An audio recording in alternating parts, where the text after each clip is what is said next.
Okay, T. This one's another one we've been talking about for a while. So excited. We're so excited to have you here, Misty. Let's try not to tippity tap, Yeah. a professional podcaster. Yeah, this has been pretty cool for me to think about. And I've been talking to Tracy about getting you on the show. Welcome to Wraparound the World podcast, season 3. Season 3 is so exciting. It's right. You've got how many podcasts? A couple of them they can check out. Yeah, I got I think we have like 150 episodes. We're getting ready to revamp it and come back. Heck yeah. We do more entrepreneurial business and leadership. Yeah. Women's leadership too. Women's right? leadership. It doesn't necessarily just have to be in sales. If you're leading a rap team, we still same thing. It's all strategy and tools. Yeah. Well, we're so happy to have you here. We're going to give you a minute to introduce yourself. But Tracy and I want to bring you on to talk about innovation and wraparound. Oh. Talk about leading wraparound. Talk about, as you described it 30 seconds ago, the heartbeat, right? Yeah. We're in a conference with 1,000 people. Probably the most important thing that we really do is connect to people's hearts. And that's essentially, obviously, the work that we do. So we're glad to have you here. Why don't you take a minute and just introduce yourself from your perspective? I mean, I could introduce you. LA Times, Tribune, President. What's that award you recently got? Well, I received the Presidential Lifetime Achievement Award for my work within the foster youth systems and with at-risk youth. Yeah. So there's a million reasons why we got you here. So why don't you just start and kind of tell us who you are? Well, I started 25 years ago. I had a degree in psychology, and I always knew I wanted to work with kids because I was 20 in my 20s. Like, I love that energy. I went to a summer camp and was a counselor, and I was like, these kids are amazing. And so then I moved to California after college, and I found this job. It's like, oh, come work with kids. I didn't quite know what at-risk youth was because I come from a small town. Yeah. And we're a small community, and I'm adopted by my grandparents, but I didn't know the story that because we're a small community, they called the house and they're like, hey, if you don't take custody, because my mom was 17, they're like, we're going to have to put her into, even back then there was the system, but they didn't know. Right. They just called like, we're going to have to take her into custody. And so my grandparents were like, what do we sign? So they kind of took custody of me, then years later they adopted me. So I had another friend who was discovering she was getting hurt by her father. Yeah. And then we found that out, and then all of a sudden she's living with the Baker family, and we didn't know that was foster care. Right. We're like, oh, it's cool to with Bakers. They seem like they're nice. Like, Miss Baker was my second grade softball coach. Yeah. And like, yeah, Mr. Baker works, like at the store. And so we didn't know that was the system. And it was her dad and the family drove 3 hours every week so that he could get counseling, and they could do everything they could. And in our town's so small, there was 4 of them, but since the violence was only focused on her, they got to keep the other 3. Oh, wow. Yeah, which is ahead of its time, if you will, in a small community. So after 6 months, she moved back home, and he was one of my coaches, and I've always revered the guy, and he had talked about learning so much, and that was always inspiring me.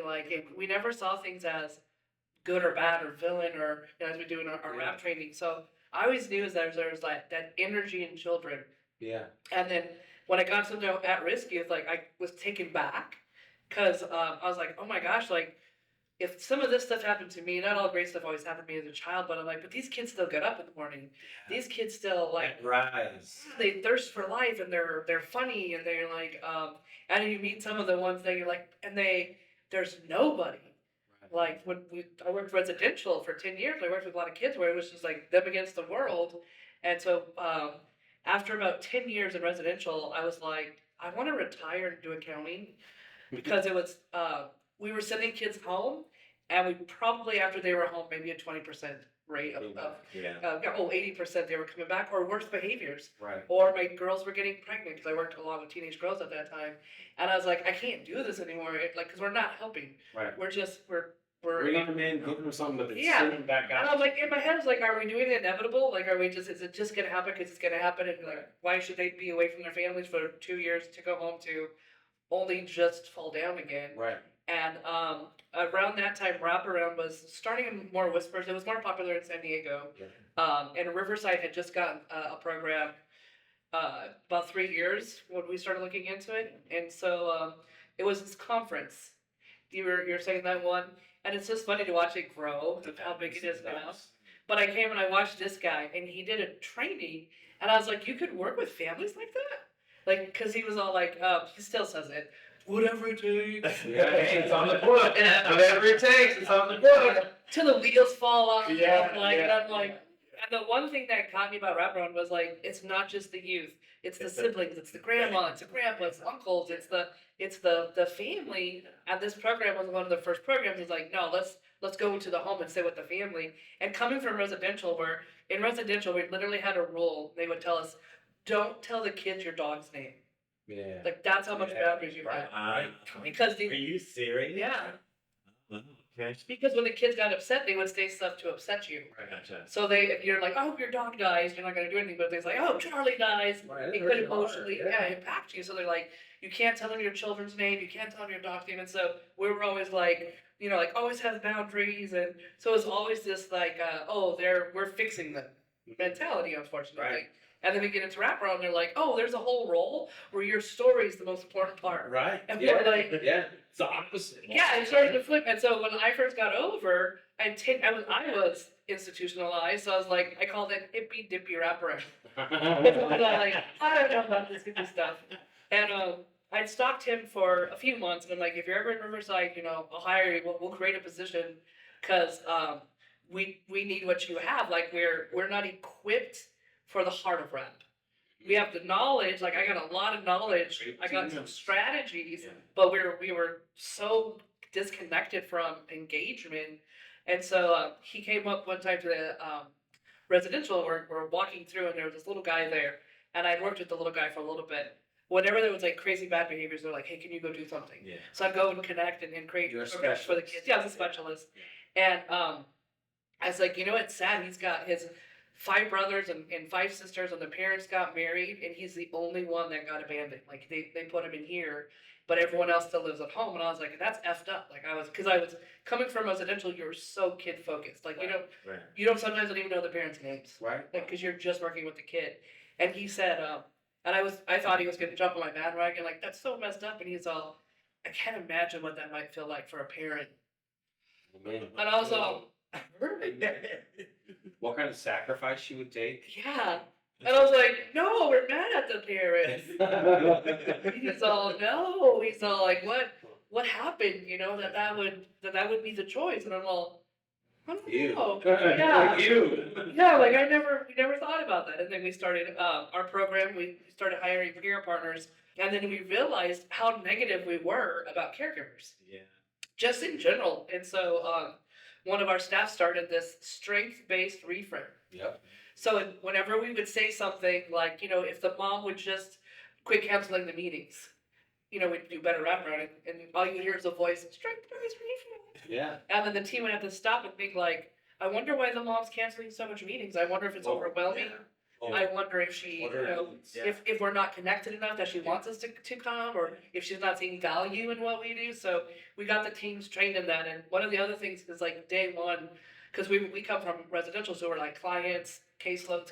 He's like, all right, new rule, no C word. And I was like, I thought the other C word. Who the team saying the C word? Like, I'm embarrassed. And he's like, no, the word client. And I'm like, oh, okay. So we'd like kind of learn from each other, because he's all like, whatever it takes, and I'm like, with the guidelines, and let's not get us shut down, so we can help many more families. Right. Yeah. I've been there. I know. Yeah, you know it too. Yeah. My company now. Well, what really, my favorite story, and the family knows I tell it, I'll leave names out, but a mom, after losing her kids to the system at age 5, at age 10, Wraparound started, and the kids were getting kicked out of group homes. They were 10-year-old twin boys, and they're like, look, we don't want to separate them, but they're horrible together, and unless you take them both back, we're going to have to put them in different group homes. So the mom has not had them in 5 years. She barely got visitation back, and all of a sudden the county's like, congratulations, Yeah. you're a mom of 2 10-year-olds. Right. Not to mention what they've been through since they left the house. The scar tissue. One was a runner. So whenever he got nervous or mad or sad, he was just like, out. He would run home from school. Wow. They didn't know he was gone. And then the other one, the other one was a fighter. Yeah. So he would just go fight or flight. So they were both fight or flight, run, fight. Like, Protector and a runner. yeah, it was, I think hilarious when you're in the field. And it was just hilarious coming in. You're like, oh, you guys are so opposite.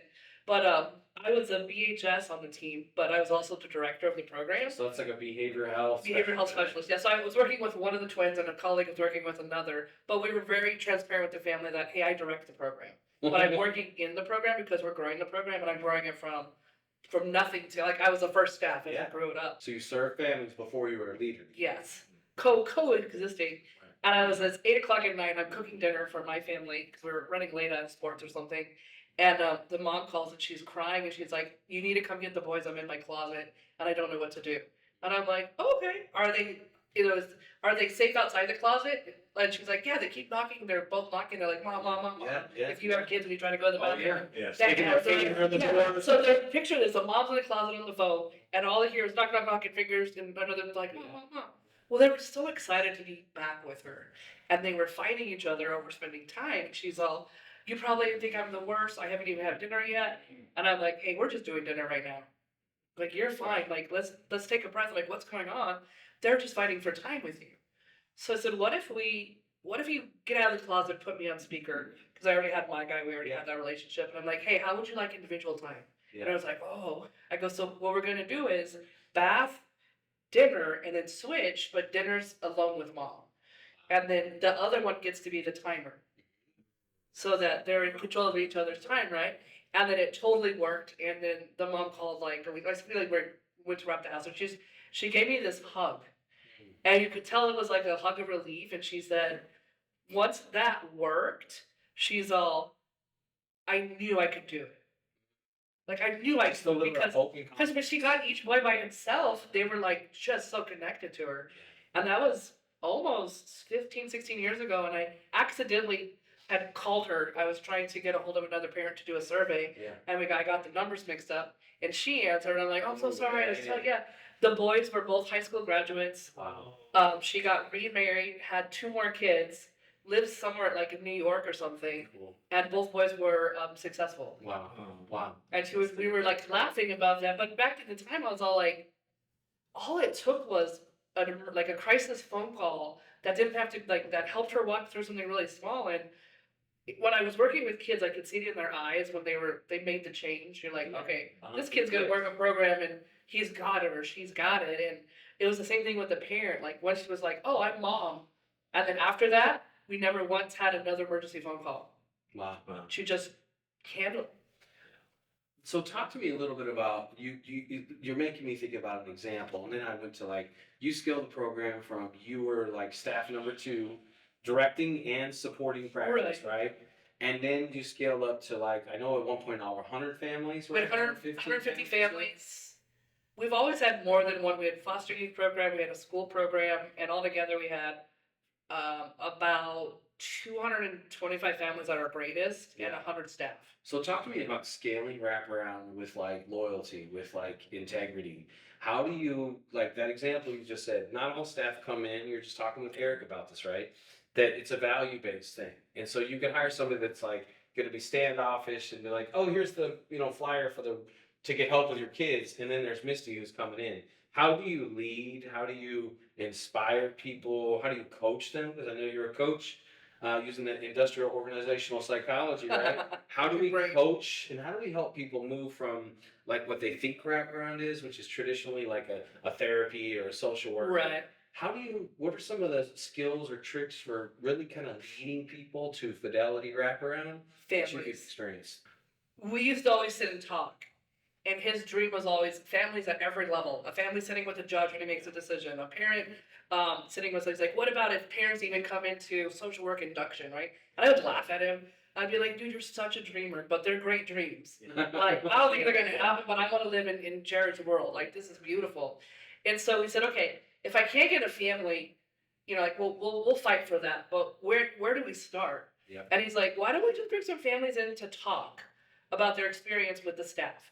And whenever morale would drop, or we could see that people were getting burnt out, or that they were losing, like, my staff were like, oh, the family called out, and I was like, on Monday. Right. The family called out on Monday. What did you do Tuesday, Wednesday, Thursday, Friday? Yep. And when you have 100 staff and they're all in the field, it is hard to keep track. We have to have the honor system. I'm like, if a family called out on Monday, you worked less. why should I pay you? And then they started getting, oh, I'll try to reschedule. So then I'm like, I have to put policies in place because in our hearts was, man, you're gonna do what you can to have that family. And theirs was like, oh, guess I'm not seeing little Billy this week. And Right. they went on. And so that would piss me off. And as soon as we'd see, we would measure them, call outs, or we would track how many times we're seeing the family stuff. And when we would see a dip, we're like, it's family wrap day. And we would bring in 1 to 3 families. We were a nonprofit, so we would put our money in and we'd feed them a continental breakfast. And then we would send the continental breakfast and we would have the families come and they would just tell their story. Yeah. Like a staff meeting. Yeah. Like not a, like everybody, normal business and families belong here. Yeah. And come talk to us about what we're doing. And it was always the new staff that we would get to buy in, and the old staff would just get re-inspired. Yeah. But then he's had an idea, like, what if we got to pay the families to come to do a wrap trainings? And we were like, I don't think that's gonna work. And so finally he got me to start thinking, how do we make it work? And so we were the first time Riverside County partnered. It was DPSS Wrap, which was us and another program. Olive Chris, shout out. Yeah. And then it was mental health wraparound. Yeah. And so each of us, we were nonprofits, they were mental health, so we each could fund different things. They had funding that could pay the family. We had funding that could provide breakfast and lunch. Right. So we would provide breakfast and lunch, and then they would pay families, and we would do 3-day wrap training. But we always laughed because we were like, we made it work, we were rapping. Yeah. And then we got really good, and we got a new like rap director in the county, and she's like, I want new ideas because we're doing so well that we have to do more and even bigger and better. Yeah. And he's all, what would you think about families coming into, as part of the social work induction? And she's like, that's brilliant. And so then we got a whole day, not just coming, but we got one full day where we came in, we trained Wraparound, and then we brought in families, and the families told their stories to the social workers about not just Wraparound, but their experience in the system, good and bad. Yep. So that was all. Why do you believe in Wraparound? Because whatever he said, I'm like, Thanks. what's next? Are we the Wraparound? There's going to be a parent partner sitting with the president. Yeah. Well, it's happening. But we saw. I don't have numbers. I'm a data girl, and I wish I did. But I got to see hearts change in induction, and I know they were different social workers because of that day. Yeah. And that's what I was going to ask about. When you look at it, think about from system change or culture shift. Yeah. And what it took to get that, to maintain that, right? Because I think it could maybe ebb and flow. Yeah. Based on what, and you as leadership too. Like, how do you keep yourself grounded and going in those kind of good and bad times? I think that's an excellent question, and as more leaders, is how do we wrap ourselves? Exactly. So I have what I learned the hard way was, I'm not going to have 100 people fans of Misty, but if I could get my 5 lead staff to follow me because they trust me, then they could get 5 staff to follow them. And so we worked that leadership, like that pyramid leadership, where it was like, okay, if these 5 know that I'm making decisions that are best, but they also know I'm going to pull them in, I'm going to ask for their opinion, but at the end of the day, I'm going to make a decision that's best for the family, the staff, and the company. Like that triad that I as a leader, because I got to keep the company open, right? Yeah. And so we would have those conversations, and then we would go what was less liable. So my favorite is we get a call one time, and they're like, hey, this kid, he's not going to be successful in a group home, and he's sleeping on the couch of a social worker office. His family shouldn't, but the only way we could keep him safe is to place him at home. But we're not going to do that unless you wrap him. And of course they called us first, and I'm like, God dang it. And in my head, I'm like, he's not qualified, like he's overqualified for a group home, and you want to send him home. Right. And we still got cases, the judge is still involved, like there was violence, like it was on both ends, it was scary. But they were like, we know that, and that's when I think the county really started to trust us, was like, if you agree, we'll try it. And I said, absolutely not, and I hung up. And he's like, what's going on? And I said, oh, they called because they blah, blah. I said, try the other program, right? And the other program said, no, thank you too, right? And so he's all, come on. And I was like, I'll get him to shut up. I said, I'll tell you what, buddy. I'll take the family, but you're going to be the facilitator. And you get to pick your team. You can pick your dream team. You can pick all the best of the best. but you're the facilitator because I don't trust anyone else. I only did that because I thought he was gonna say no. Yeah. And so I gave him the ultimatum, and he's all, "We start today. Call the county back." And we did. Yeah. And we kept them home Yeah. for a while. Yeah. For what? Well, yeah. That was a very special story. Leading wraparound is complex because sometimes systems aren't ready for change. We were talking about this earlier, and there, I loved his question that he said, Tracy. He said, how did he say it? He was like, in order to tell if an agency is doing good quality wraparound, all you got to do is meet one person, ask them, do you know what wraparound is? And ask them, are you guys, like, do you feel like you're equipped to do that? Many institutions, they know what it is, but they don't feel equipped to do that. Right. So I really like your question, Tracy, about this, like getting, for example, families to come to induction social work training. That was a mountain to move to get to happen, Oh yeah. right? And over time, it did happen. And then you get more Still comfortable. happening. Yeah. You get more. Is it really? Yeah. Yeah. You get more comfortable making those little changes, Yeah. and then you kind of open up the floodgates. What would you say to maybe a system, someone who's in a system that is not willing to maybe try the new or step outside of the Yeah. box? How would you coach them to cross over that? One of our favorite facilitator tools is the scale 1 to 5. If the 5 is like scary, we've never done it, it's too much liability, there's no funding, I get that. So we put the 5 down, and then we've always started at the 1. What's a 1? We'll put the 5 away, we won't even look at it, even though we're looking where we know the 5 are going to get to you. But what's that first step that is going to be a yes? What's the least amount of liability? Because there's going to be liability in everything we do. But what can we do? And I think that even started with wrap funds. Right. Like it was like flex funds. Because that's always been like are you enabling the family? What does that look like? And we disagree. She's like, let's buy a new car. And I'm like, no, who's their neighbor? Like, 'cause I'm like community based, right? Yeah. And we've done different things like that. So we'd even talk about that with flex funds. He's like, okay, if I can't get $200 to fix the engine, can you give me some grocery bills? Like, can we get groceries? Sure. And then the family will teach them how to move money around. I'm like, okay, we can do groceries, right? And so we would do that. What's 1? Don't look at 5. It's scary. Wow, that's But really good. Everyone could look at 1, and then we get a little closer to 5. That's really great advice. Yeah, but that's what we did. Yeah. And I always talked money to my boss. I'm like, look, we're losing out this much money if I can't open a family. If you give me pennies on the dollar, I'm talking $20, so I could buy a welcome card and cookies. Yep. Homemade, like baked cookies from a place that we're not. So you're talking about referrals that never open. Yeah. So you get a referral, but then they never open. Well, because they don't open the door, they don't take the phone Yeah. call, or they're just not. Yeah. They're whatever they were told, they don't. They said yes at the moment, don't want it. So when we were losing at that time, I don't know, like $2,600 a kid a month. Right. And so they didn't come true. yeah, so sure, we're like, that's $2,600, $20. Give me $20 so I could get cookies and a card. And so we started the cookie fund, and we would buy fresh baked cookies from a local store, and then we would have a card, and all the rap team would sign the card. Excited to meet you, can't wait to blah blah blah. And then we would leave it at their door because sometimes they didn't open the door.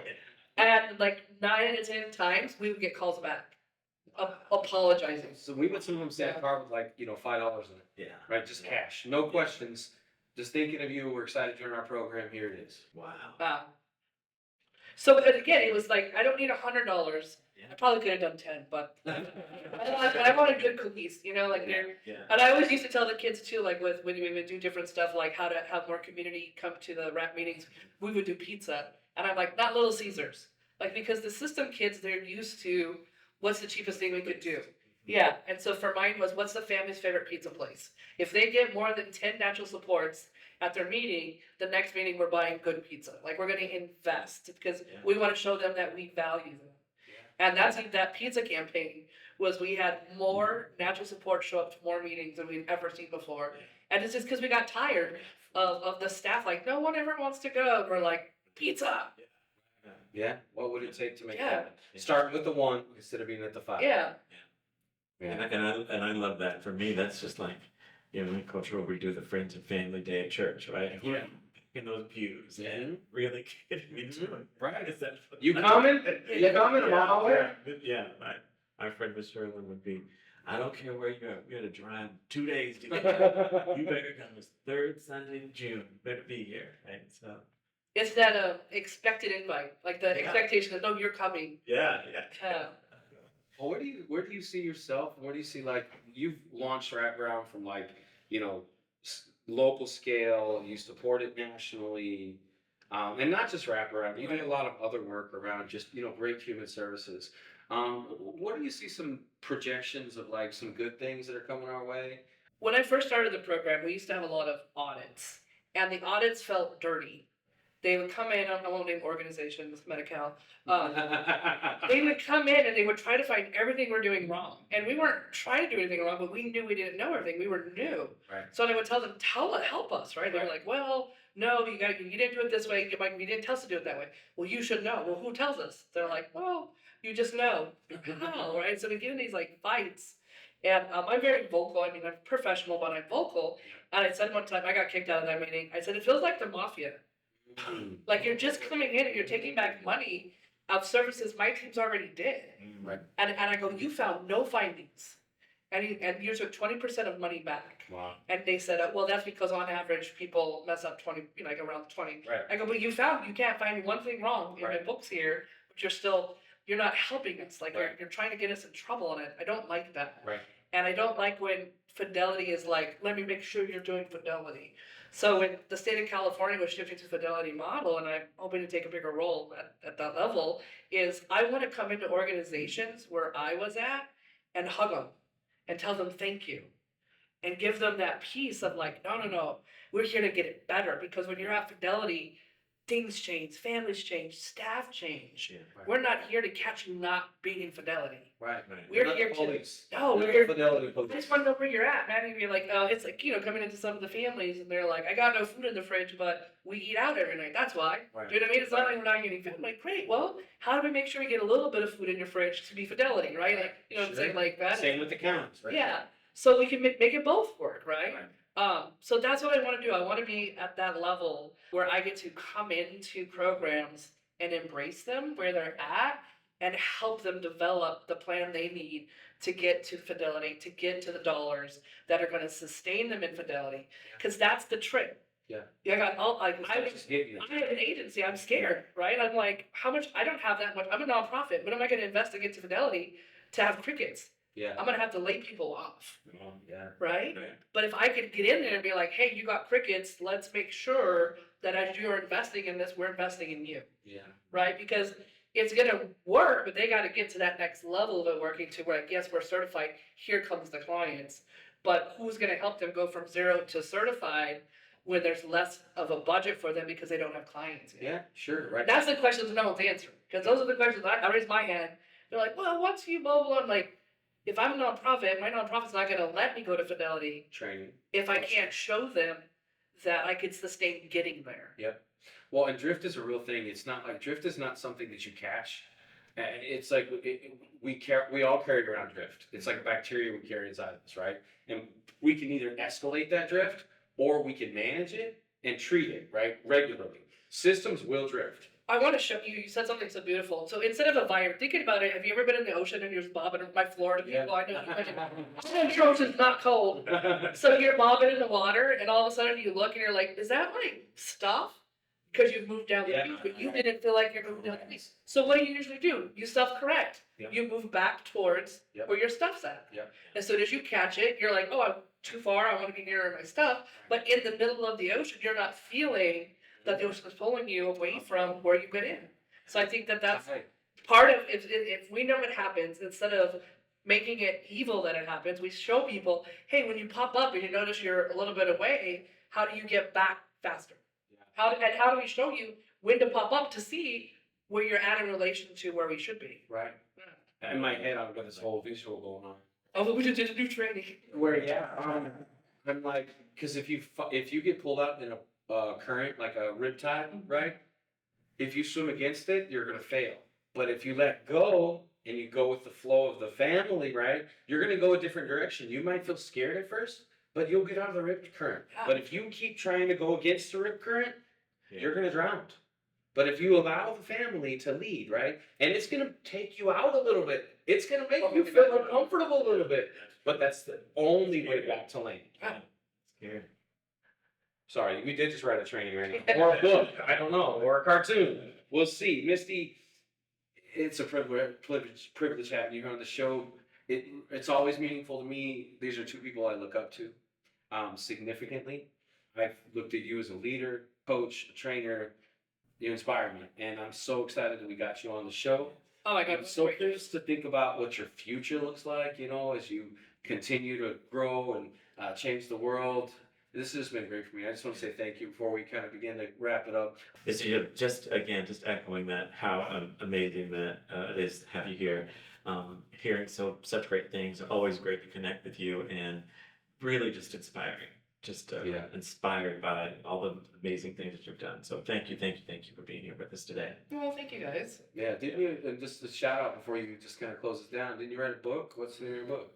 So the first book I ever wrote was Echoes of Hope, The 8 Things You Must Know Before Working with At-Risk Youth. Let's go. That's years ago. The first. It's kind of like your passion project. Right, it's the You lineup. always had it. Yeah. I should go back and redo it, like volume 2, and actually have more into it. But I wanted to give your guys' book a shout out. Oh, thanks. And my new idea for you is maybe like a comic book for kids. Oh, yeah, I love it. Oh. Or a coloring book comic. Yes. Yeah. I would love it. You know, staff love that too. Oh, it's true. Yeah. But I do want to end with Wraparound has influenced my life since I learned the basics of the model. We say the peanut butter and jelly. Yeah. And the fidelity is not hard. It's just peanut butter and jelly. It's really doing the small stuff. It's the strengths. It's the vision. It's the principle-based conversations around the table that the family's at. Not having conversations without the family. I think your last podcast, he talked about that, right? Right. Not for me without me. Right. Yeah. Right? And so Must be done. that's the stuff that I want new agencies or older agencies, when you're looking back, to really look at is don't lose the heart, because the heartbeat will keep the staff and the heartbeat will keep the outcomes, and the fidelity is only going to make the heartbeat stronger if it's done in a specific way that doesn't feel like you're a villain or that you're doing something bad. It's just we're doing the best we can. How do we do better? Wow. Yeah. It's terrific. Love it. Let's go. Yeah. Cheers. Cheers. What a great show. Thank you for coming. Time it up.